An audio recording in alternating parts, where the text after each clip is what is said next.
একসময়ের জনপ্রিয় যোগাযোগ মাধ্যম স্কাইপ বন্ধ হয়ে যাচ্ছে। আগামী 5 মে অ্যাপটি বন্ধ করে দেওয়ার ঘোষণা দিয়েছে মাইক্রোসফট।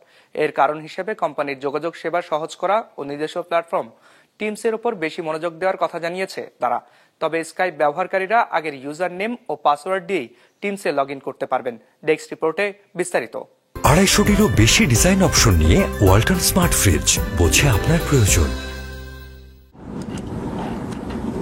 2003 সালে স্কাইপ চালু হলে টেলিফোন ও ল্যান্ডফোন ইন্ডাস্ট্রিতে বড় পরিবর্তন আসে। কম্পিউটারে অডিও ভিডিও কলের সুবিধা এনে বিশ্বজুড়ে কোটি কোটি ব্যবহারকারীর মন জয় করে নেয় অ্যাপটি। তবে আগামী 5 মে শেষ কলটি করতে পারবেন স্কাইপ ব্যবহারকারীরা। মাইক্রোসফট জানিয়েছে স্কাইপ বন্ধ করে কোম্পানির যোগাযোগ সেবাগুলোকে সহজ করা হবে এবং নিজস্ব প্ল্যাটফর্ম টিমসের উপর বেশি মনোযোগ দেওয়া হবে।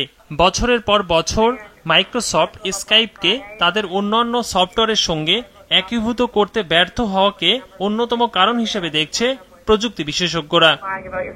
বিগত সময়ে জুম, স্ল্যাক, ফেসটাইমের মতো সহজ ও নির্ভরযোগ্য প্রতিযোগীদের সঙ্গে তাল মিলিয়ে চলতে পারেনি স্কাইপ।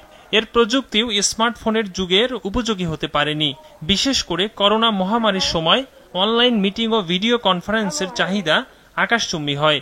তখন মাইক্রোসফট স্কাইপের বদলে টিমসকে বেশি গুরুত্ব দেয়।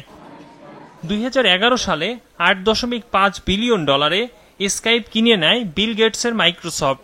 তা ছিল ইতিহাসের সর্বোচ্চ দরে কোনো কোম্পানি অধিগ্রহণ। যদিও অ্যাপটি কিনতে প্রতিদ্বন্দ্বিতা করেছিল গুগল ও ফেসবুকের মতো প্রযুক্তি জায়ান্টরা। কেনার সময় প্ল্যাটফর্মটির মাসিক ব্যবহারকারীর সংখ্যা ছিল 150 মিলিয়ন। তবে লাগাতার ব্যবহারকারী হারিয়ে 2020 সালে তা নেমে আসে 23 মিলিয়নে। স্কাইপ বন্ধ হলেও ব্যবহারকারীদের জন্য থাকছে টিমসের ফ্রি সংস্করণ।